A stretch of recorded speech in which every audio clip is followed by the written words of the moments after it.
wonderful, wonderful welcome to you today. Bob DiGiacomo, Intentional Growth Coaching and Destiny Road, the destiny to your future, the journey to your destiny is only one step away. And today I'm going to be talking about coincidences that don't happen coincidentally, and I'll just get that out of the way for a moment. I don't know about you, but there are things that occur, I know in my life, that I consider not to be coincidentally.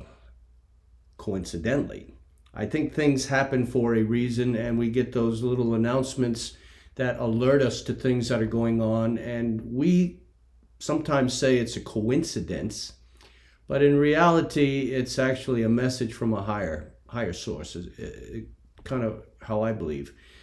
And today in my memories on Facebook, up popped something. I'm going to share it with you, but I'm also going to share with you a story.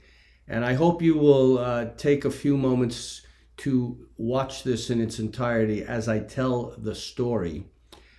This will come across as both a podcast and a YouTube video. And at the very end, I will put up on the screen how you can coincidentally, subscribe to those things. But in my memories today came across a story reminding me about something that occurred during World War II, something that occurred during the Holocaust, which occurred during World War II. Now, there's a number of people out there that have been led to believe that the Holocaust never happened. And that would be the succeeding generations that came after my generation, the baby boomers, because we were the result of what took place as a result of World War II, etc. I don't want to digress on all of that, but to point out that if we don't teach history, then much of what has happened will be forgotten, or it will be changed to fit the time that we're in. And just very quickly, in 1942, a man chose to be led with 192 children to the gas chamber.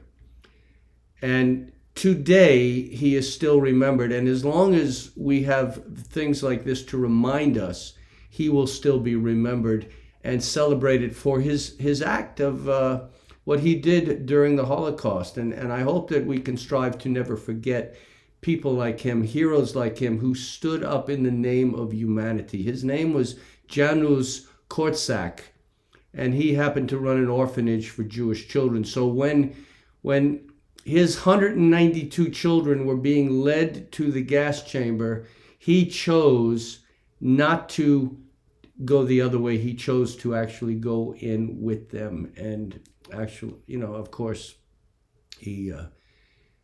he died as a result of that. And it reminds me of something that I posted in a different video where I had been watching The Winds of War, and there was a scene in there as they were cleaning out the ashes from the ovens of the gas chamber as to what they did with the ashes. Now, I don't broadcast this to be somber and down and negative, because in actual fact, the story that I'm going to share with you right now is entitled Miracles Do Happen. And that's why I say coincidences don't happen coincidentally. And so I will be reading this story to you. Have you ever experienced a miracle? Many people who have don't even realize it. Others are simply waiting for their chance to see evidence of God and his angels at work. Now, whichever category you fall into, you'll be amazed and transformed by this eye-opening collection of stories spotlighting God's bold providential intervention in human lives, just like yours. Miraculous guidance, timely provision, mysterious interventions. Prepare to believe. Scripture assures us that God is active in each person's life. All too often, however, we find ourselves doubting this vital truth or believing that God's interest in the details of human experience ended centuries ago. And yet, God's work in our lives, sometimes miraculous, sometimes mundane, is not a reality relegated to the past. His guiding hand still delivers, still protects, still comforts, still provides, and still answers prayer today, just as it did in biblical times. And I'm referring to a book where this story I'm reading to you comes from. It's called The Wings of God. It's a compilation of 42 documented stories of God's involvement in the lives of people who need and receive a miracle. And this compelling collection will give you deeper confidence in God as your deliverer, a heightened level of trust in God for the future, fresh insights into events in your own life that you might have once seen as coincidences. And perhaps you'll have a renewed faith in the power of prayer. So the story itself is where Marcel Sternberger, who is a methodical man of nearly 50, with bushy white hair and guileless brown eyes and a bouncing enthusiasm as a Saras dancer of his native Hungary. He always took the 909 Long Island Railroad train from his suburban home to Woodside, New York, where he caught a subway into the city. On the morning of January 10th, 1948, Sternberger boarded the 909 as usual, and en route, he suddenly decided to visit Laszlo Victor, a Hungarian friend who lived in Brooklyn, because he was ill. Accordingly, at Ozone Park, which is a stop along the way, Sternberger changed to the subway for Brooklyn and went to his friend's house and stayed until mid-afternoon. He then boarded a Manhattan-bound subway for his Fifth Avenue office, and here is where the story gets incredible. As I say, the mundane prior, the miracle after. The car was crowded and there seemed to be no chance of getting a seat, but just as I entered, a man sitting by the door suddenly jumped up to leave, and I slipped into his empty place. I've been living in New York long enough not to start conversations with strangers, but being a photographer, I have the peculiar habit of analyzing people's faces, and I was struck by the features of this passenger to my left. He was probably in his late 30s, and when he glanced up, his eyes seemed to have a hurt expression in them. He was reading a Hungarian language newspaper, and something prompted me to say in Hungarian, "I hope you don't mind if I glance at your paper." The man seemed surprised to be addressed in his native language, but he answered politely, "You may read it now. I'll have time later on." During the half-hour ride to town, we had quite a conversation. He said his name was Bela Paskin. A law student when World War II started, he had been put into a German labor battalion and sent to the Ukraine. Later, he was captured by the Russians and put to work burying the German dead. And after the war, he covered hundreds of miles on foot until he reached his home in Debrecen, a large city in eastern Hungary. I myself knew Debrecen quite well, and we talked about it for a while.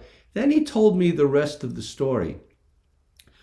When he went to the apartment once occupied by his father, mother, brother, and sisters, he found strangers living there. Then he went upstairs to the apartment that he and his wife once had. It was also occupied by strangers, and none of them had ever heard of his family. As he was leaving, full of sadness, a boy ran after him, calling, "Paskin, Paskin." That means Uncle Paskin. Well, he basically was saying Uncle Paskin, Paskin Batsy. The child was the son of some old neighbors of his, and he went to the boy's home and talked to his parents. "Your whole family is dead," they told him. "The Nazis took them and your wife to Auschwitz." Auschwitz was one of the worst Nazi concentration camps, and Paskin gave up all hope. A few days later, though heartsick and too heartsick to remain in Hungary any longer, he set out again on foot, stealing across the border after border until he reached Paris. And he managed to immigrate to the United States in October of 1947. just 3 months before I met him. All the time he had been talking, I kept thinking that somehow his story seemed familiar. A young woman who I had met recently at the home of friends had also been from Debrecen. She had been sent to Auschwitz. From there, she had been transferred to work in a German munitions factory. Her relatives had been killed in the gas chambers. And later, she was liberated by the Americans and was brought here in the first boatload of displaced persons in 1946. Her story had moved me so much that I had written down her address and phone number, intending to invite her to meet my family and thus help relieve the terrible emptiness in her life. It seemed impossible that there could be any connection between these two people, but as I neared my station, I fumbled anxiously in my address book. I asked, in what I hoped was a casual voice, "Was your wife's name Maria?" He turned pale. "Yes," he answered. "How did you know?" He looked as if he was about to faint. I said, "Let's get off the train." I took him by the arm at the next station and led him to a phone booth. He stood there like a man in a trance while I dialed her phone number. It seemed hours before Maria Paskin answered. Later I learned her room was alongside the telephone, but she was in the habit of never answering because she had so few friends and calls were always for someone else. This time, however, there was no one else at home, and after letting it ring a while, back in the days when phones rang, guys, she responded. When I heard her voice at last, I told her who I was and asked her to describe her husband. She seemed surprised at the question, but gave me a description. Then I asked her where she had lived in Debrecen, and she told me the address. Asking her to hold the line, I turned to Paskin and said, "Did you and your wife live on such and such a street?" "Yes," Bella exclaimed. He was white as a sheet and trembling. "Try to be calm," I urged him. "Something miraculous is about to happen to you. Here, take this telephone and talk to your wife." He nodded his head in mute bewilderment, his eyes bright with fear. He took the receiver, listened a moment to his wife's voice, then suddenly cried, "This is Bella. This is Bella." And he began to mumble hysterically. Seeing that the poor fellow was excited, he couldn't talk coherently, I took the receiver from his shaking hands. "Stay where you are," I told Maria, who was also sounding hysterical. "I am sending your husband to you. We will be there in a few minutes." Bella was crying like a baby and saying over and over again, "It's my wife. I go to my wife." At first I thought I had better accompany Paskin, lest the man should faint from excitement, but I decided that this was a moment in which no strangers should intrude. Putting Paskin into a taxicab, I directed the driver to take him to Maria's address, paid the fare, and said goodbye. Bella Paskin's reunion with his wife was a moment so poignant, so electric, with suddenly released emotion that afterwards neither he nor Maria could recall much about it. I remembered only that when I left the phone, I walked to the mirror like a dream to see if maybe my hair had turned gray, she said later. The next thing I know, a taxi stops in front of the home, and it is my husband who comes toward me. Details I cannot remember, only this I knew, that I was happy for the first time in many years. Even now it is difficult to believe that it happened.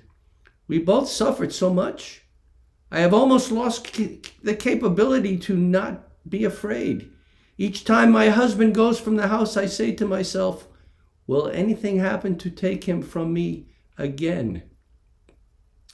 Her husband is confident that no horrible misfortune will ever befall them. Providence has brought us together, he just says simply. It was meant to be. Skeptical persons will no doubt attribute the events of this memorable afternoon to mere chance. But was it chance that made Marcel Sternberger suddenly decide to visit his sick friend and hence take a subway line that he had never ridden before? Was it chance that caused the man sitting by the door of the car to rush out just as Sternberger came in? Was it chance that caused Bela Paskin to be sitting beside Sternberger reading a Hungarian newspaper? This story is, as I say, from a book called Great Stories Remembered. It's a book by Paul Deutschmann. And if you're interested in reading more, I certainly recommend you grab hold of it. But my point is that coincidences, they don't happen coincidentally. History, we do need to remember it. We do need to keep teaching it to those who are following us, our children, our grandchildren. It is just so important. And stories like this can be tearjerkers, but are true nonetheless. I'm going to ask you today what has been happening in your life. What has been happening coincidentally? What has suddenly happened to you that has caused you to go this way or that way when you normally would have gone that way instead of this way? It's called life, and maybe you will have a stronger belief in a higher authority. I know I do. And it's just a story that is a great story. How many great stories do you have in your lives? Have you written any of them down? Have you gone back to remember them? Have you shared them with those in your family that have followed you so that they know what they need to know? And as I mentioned, if you want to subscribe to my YouTube channel where I will be posting this. And if you want additional leadership or podcasts that I produce and create, that information is up there as well. I'm on iTunes under the Bermuda Bob Show as well as under Intentional Growth Coaching. And if you want to reach out and have a chat with me, contact me at my Advisory Cloud link. And just be sure to subscribe. It's all about moving forward and making the most of what we have. Until next time, Bob DiGiacomo, Intentional Growth Coaching and Destiny Road. The road to your destiny is just one step away. Make it a great, wonderful, significant rest of your day or evening if you're watching this at night. But do watch it again and let that story sink in. Bye for now. God bless.